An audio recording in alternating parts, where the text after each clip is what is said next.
अस्सलामुअलैकुम। We are going to continue from where we left. हमने question number 1 जो था वो डिटेल में देख लिया था, क्योंकि ये चैप्टर थोड़ा सा इस तरह का था। इसके लिए हमें थोड़ी सी चैप्टर्स को देखने की जरूरत थी, सारे एस्पेक्ट्स को। तो अब हम लोगों ने क्वेश्चन 1 देख लिया, ठीक है। डिटेल में क्वेश्चन 2 से स्टार्ट करते हैं। Jonathan and Priya want to fit a new washing machine in their kitchen. The width of a washing machine is 79 centimeter to the nearest centimeter. Okay. And to fit in a machine, they have to make a space by removing cabinets. They want the space to be as small as possible. What is the smallest space into which the washing machine can fit? तो अभी हमें पता है कि 79 centimetre है विर्थ कहाँ लिखा हुआ, to the nearest centimetre, nearest centimetre यानी कि 1 सेंटीमीटर। और मैंने कहा था जब नियरेस्ट 1 सेंटीमीटर इस तरह से हो तो हम क्या करते हैं, उसको डिवाइड बाय 2 कर देते हैं अपर और लोअर बाउंड में उसको ऐड करने के लिए। तो इसका क्या मतलब है, 0.5 सेंटीमीटर प्लस करेंगे तो अपर बाउंड आ जाएगा, माइनस करेंगे तो लोअर बाउंड आ जाएगा, इस तरह से। तो जो 79 का क्या बन जाएगा, जो स्मॉलेस्ट स्पेस उसने कहा है कि जो फिट हो जाएगी, तो हमें 79 में से 0.5 को माइनस करना पड़ेगा। It will be 78.5। ए का पार्ट का आंसर आएगा 78.5। बी पार्ट में उसने कहा what is the largest space they might needed for it to fit, तो वो अपर बाउंड होगा। लार्जेस्ट की बात आ गई तो वो आंसर क्या आ जाएगा, 79.5। That is it. ओके, चलो क्वेश्चन नंबर 3 करते हैं। Question number 3 says 12 kg of sugar are removed from a container holding 50 kg. Each measurement is correct to the nearest kilogram. Find the lower and upper bound of the mass of the sugar left in the container. अब हमें initial mass पता है, initial mass हमारे पास क्या है, 50 kg। और ये क्या है, नियरेस्ट किलोग्राम तक है, करेक्ट टू नियरेस्ट किलोग्राम। तो यानी कि जब अपर बाउंड या लोअर बाउंड करना होगा तो डिवाइड बाय 2 करना पड़ेगा। तो उसके लिए हम क्या करेंगे, 0.5 किलोग्राम जो है हम ऐड करेंगे 50 में। अगर 0.5 ऐड करेंगे तो अपर बाउंड हो जाएगा, सब्ट्रैक्ट करेंगे 0.5 तो लोअर बाउंड हो जाएगा। ठीक है, तब उसने हमें ये तो बात समझ आ गई। अब उसने रिमूव्ड मास जो है वो कितना था, वो 12 केजी था। 12 केजी था, इसका मतलब है कि जब हम लोग उसका अपर बाउंड देखेंगे तो ये बन जाएगा, ये 0.5 ऐड करेंगे, लोअर बाउंड करना होगा तो 0.5 को हम लोग यहाँ से सब्ट्रैक्ट कर देंगे। तो हमारे पास जो आंसर आएगा, उसने कहा है बाउंड ऑफ रिमेनिंग मास, जो मास अब रिमेनिंग रहेगी लेफ्ट इन द कंटेनर, बाकी जो रह गई है। फिर हम क्या करते हैं, हम लोग क्या करेंगे, इसके आंसर्स लिख लेते हैं। ठीक है, अपर बाउंड यहाँ पर क्या आएगा, अपर बाउंड लिख लेते हैं यहाँ पे, और यहाँ 12 केजी के भी लिख लेते हैं और इसके भी लिख लेते हैं। तो this is going to be 12.5, definitely this will be 11.5, this is going to be 49.5, this is going to be 50.5। अब मेरी बात सुनो, जब हमारे पास एक चीज बताइए कि उसने कहा ये टोटल है, उसमें से हमने इतना यूज कर लिया है तो बाकी कितना रह गया, तो हम टोटल में से इतने से पोर्शन को माइनस करेंगे। इसी तरह हम यहाँ पे लोअर बाउंड को अलग से ट्रीट करते हैं और अपर बाउंड को अलग से ट्रीट करेंगे। लोअर बाउंड को लोअर बाउंड से माइनस करेंगे, यानी कि 49.5 माइनस माइनस लोअर बाउंड निकालना ना, सॉरी, हाँ, अब हमने लोअर बाउंड निकाला है, मैं बताती हूँ। लोअर बाउंड के लिए जो हम लोग यहाँ ऊपर भी कर रहे थे, हम लोग करते थे a माइनस बी, तो हम क्या करते थे, a का अगर हम लोगों ने, हम यहाँ पे क्या ले रहे हैं, लोअर बाउंड हमें चाहिए। ठीक है, लोअर बाउंड का मतलब क्या है, हमें डिफरेंस मिनिमम चाहिए। तो हम लोग ये वाली वैल्यू लोअर बाउंड की लेंगे a की, और b की वैल्यू अपर बाउंड की लेंगे। सही है, तो a की वैल्यू यानी कि 49.5 वैल्यू लेंगे लोअर बाउंड में। टोटल हमारा आंसर हमें लोअर बाउंड में चाहिए ना, हमें लोअर बाउंड में आंसर चाहिए, उसके लिए हम लोग क्या करेंगे, a माइनस बी करेंगे, या फिर कह सकते हैं टोटल माइनस यूज्ड, तो हमारे पास लेफ्ट ओवर आ जाएगा। ऐसे ही करना है ना, तो हमें लोअर बाउंड अगर चाहिए तो हम a का क्या लेंगे, लोअर बाउंड, टोटल का लोअर बाउंड लेंगे और यूज का अपर बाउंड लेंगे। तो अगर हमें टोटल लेफ्ट ओवर जो है वो अपर बाउंड चाहिए, तो टोटल हमारा अपर बाउंड होगा और यूज का हमारा लोअर बाउंड होगा। तो पहले मैं लोअर बाउंड वाला वैल्यूज लिखती हूँ। लोअर बाउंड के लिए मुझे क्या करना पड़ेगा, 49.5 माइनस 12.5, तो मेरे पास आंसर आ जाएगा 37 kgs। और अगर मैंने अपर बाउंड निकालना है तो अपर बाउंड के लिए मैं क्या करूंगी, 50.5 माइनस 11.5, तो मेरे पास आंसर आ जाएगा 39 kg। तब जो लेफ्ट ओवर मास है उसका अपर और लोअर बाउंड अगर हमने बताना है तो हम कहेंगे मास लेफ्ट, इसका अपर बाउंड क्या होगा 39 kg, इसका लोअर बाउंड क्या होगा 37 kg। इस तरह से इस क्वेश्चन को सॉल्व करेंगे। बात समझ आइए। ए माइनस बी वाला जैसे हमने ऊपर क्वेश्चन 1 में देखा था, ए माइनस बी करते थे और देखते थे कि जो अगर लोअर बाउंड निकालना है तो किसको लोअर बाउंड की तरह ट्रीट करना है, किसको अपर बाउंड की तरह ट्रीट करना है, ये वो है। तो क्वेश्चन नंबर 3 इस तरह सॉल्व होगा। Let's do question number 4। Question number 4 says the dimensions of a rectangle are 36.1 centimeter and 2.57 centimeter. Each correct to three significant figures. Write down the upper and lower bound for each dimension. Each dimension की upper and lower bound बतानी है। Correct to three significant figures. Correct to three significant figure बताना है तो इसका मतलब क्या है कि हम लोग 4 significant figure तक आंसर लिख लेंगे। तो अगर ये 3.61 है तो इसका लोअर बाउंड क्या होगा 3.605 और अपर बाउंड क्या होगा 3.615। 2.57 है तो इसका लोअर बाउंड होगा 2.565 और अपर बाउंड क्या होगा 2.575। ठीक है, इस तरह से हमारे पास ये वर्ड्स हमने लिख दिए हैं और यही हमारी upper and lower bounds of each dimension है। तो हमने ये आंसर लिखना है, इनको बस इस तरह से लिखना है जैसे 3.0605 लेंथ, 3.615 सेंटीमीटर, इधर भी सेंटीमीटर, इस तरह से ना लिख लेना है बस। आंसर को मैंने यहाँ पे लिख दिया, शो करा दिए, तो ऐसे लिखना है। Okay, find the upper and lower bound of the area of rectangle. अब एरिया ऑफ द रेक्टेंगल का क्या फॉर्मूला होता है, लेंथ इंटू ब्रेथ। तो अगर मैंने अपर बाउंड निकालना है तो लेंथ के लिए भी मुझे अपर बाउंड निकालना पड़ेगा, उसके ब्रेथ के भी अपर बाउंड को मल्टीप्लाई करना, क्योंकि ये मल्टीप्लीकेशन ना, हमने कहा था मल्टीप्लीकेशन करनी हो या एडिशन करनी हो तो जो हमारे पास अपर बाउंड होता है वही सब कुछ अपर बाउंड चलता है। हमें थोड़ा सोचना पड़ता है सब्ट्रैक्शन और डिवीजन में, एडिशन और मल्टीप्लिकेशन में सोचना नहीं पड़ता। अगर लोअर बाउंड निकालना है तो सारी वैल्यूज का लोअर बाउंड ही निकालेंगे, अगर मल्टीप्लिकेशन है तो ये इस तरह से है। तो अब मैंने अपर बाउंड निकालती हूँ पहले। ठीक है, अपर बाउंड निकालने के लिए 3.615 को मल्टीप्लाई कर देंगे 2.575 से और जो आंसर आएगा, एक आंसर आ जाएगा हमारे पास। ठीक है, ये आंसर लिख देती हूँ, यहाँ पे 9.31 आ रहा है। और अब लोअर बाउंड निकालते हैं। लोअर बाउंड निकालने के लिए हमें सारी लोअर बाउंड वाली वैल्यूज को ऐड मल्टीप्लाई करना है। 3.605 को मल्टीप्लाई करेंगे 2.565 से तो आंसर आ रहा है 9.25।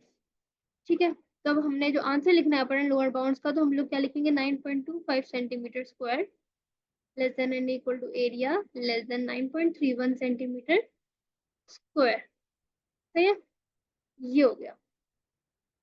Right down the upper and lower bound of the area. Okay okay okay, अच्छा ये मैंने ना ऑलरेडी इसको राउंड, जब आंसर लिखे ना तो यहाँ पे राउंड ऑफ करके ही आंसर लिखे हैं।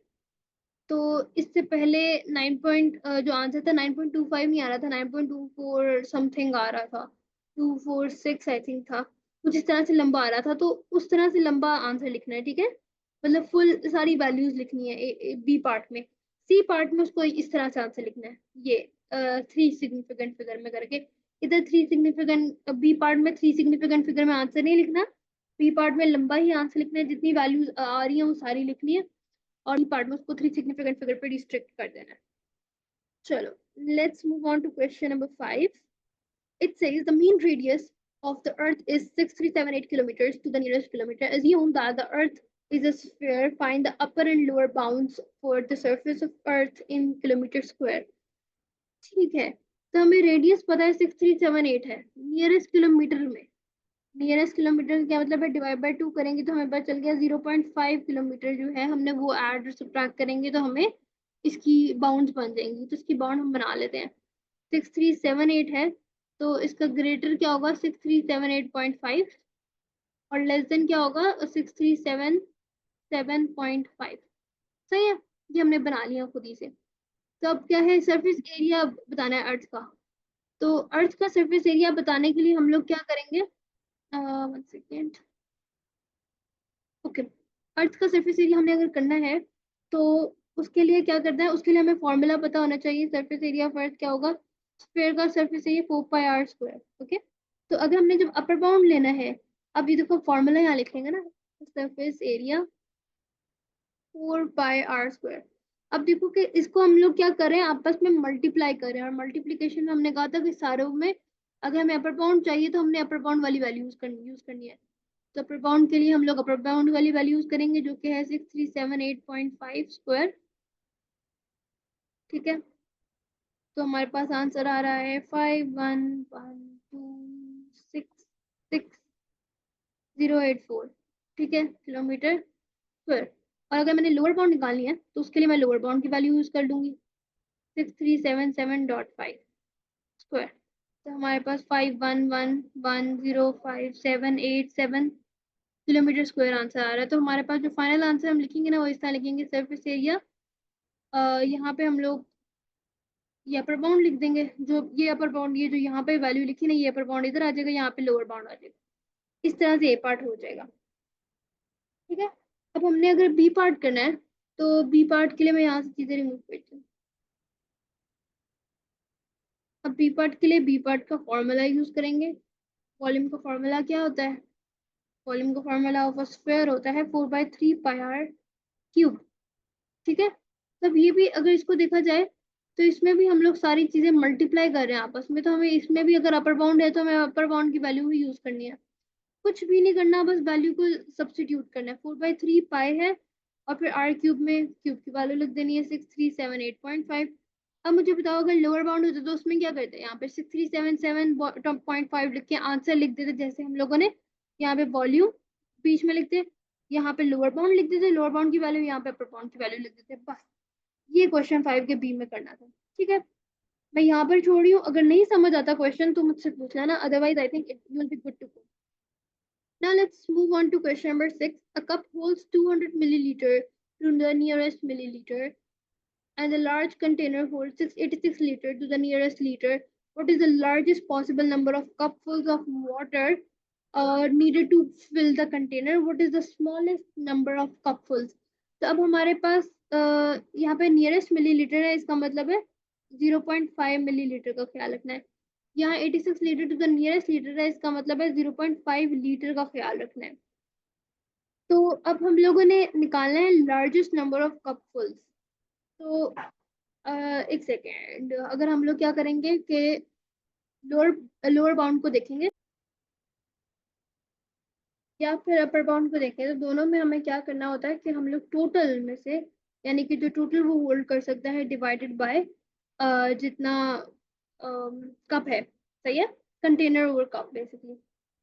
तो अब अगर हम हमें ये पता है अब ये डिवीजन हो रही है, इस तरह से आंसर निकलेगा।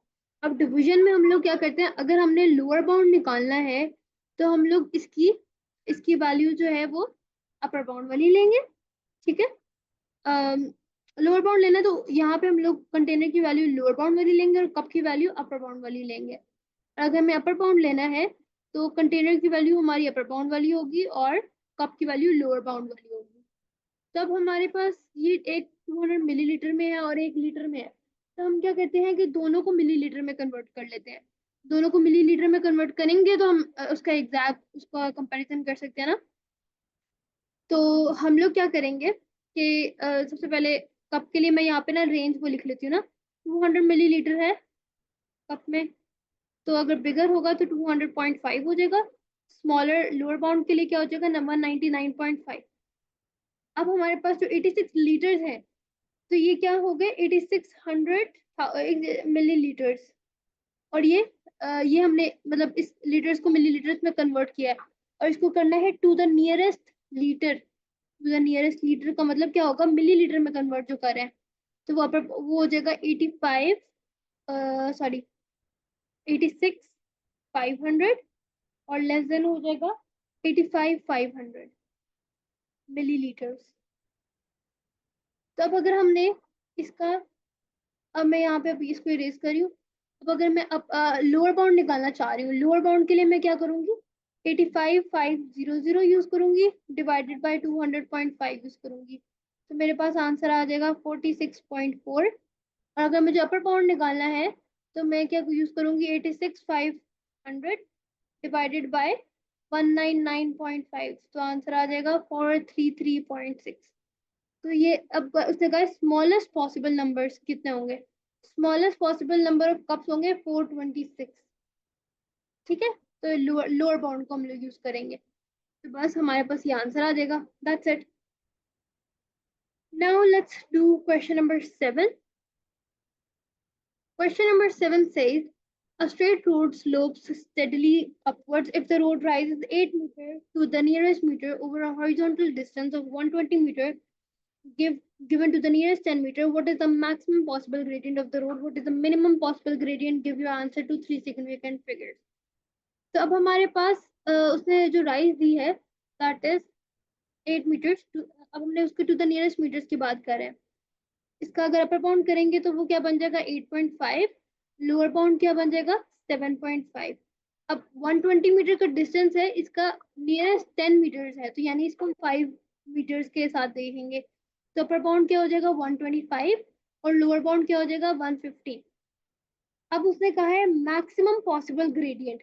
मैक्सिमम ग्रेडियंट अगर हम लोग निकालना होगा तो वो हम लोग इसी तरह से निकालेंगे ना कि राइज ओवर रन से, राइज ओवर रन ग्रेडियंट का फॉर्मूला होता है ना। तो अगर हमने मैक्सिमम निकालना है तो इसका मतलब है राइज वाली वैल्यू जो है वो भी हम मैक्सिमम लेंगे और रन वाली वैल्यू मिनिमम लेंगे। तो मैक्स क्या, राइज का मैक्सिमम क्या आ रहा है 8.5 डिवाइडेड बाय 115, तो ये हमारे पास आंसर जो भी होगा वो हमारा मैक्सिमम ग्रेडियंट होगा। मिनिमम ग्रेडियंट के लिए हमें ऊपर मिनिमम वैल्यू और नीचे रन की मैक्सिमम वैल्यू लेनी पड़ेगी, जो कि होगी 7.5 डिवाइडेड बाय 125। तो हमारे पास जो भी आंसर आएगा उसको हमने 3 सिग्निफिकेंट फिगर्स में रखना है। ठीक है, और फिर वही हमारा जो है वो फाइनल आंसर होगा for this question number 7। And that is it. I think ये वीडियो लंबी हो जाएगी, मैं अब नेक्स्ट जो है वीडियो में हम लोग ये बाकी 8 9 10 11 12 एंड देन 13 सारे क्वेश्चन जो है वो कवर करेंगे। Okay, we are going to stop over here.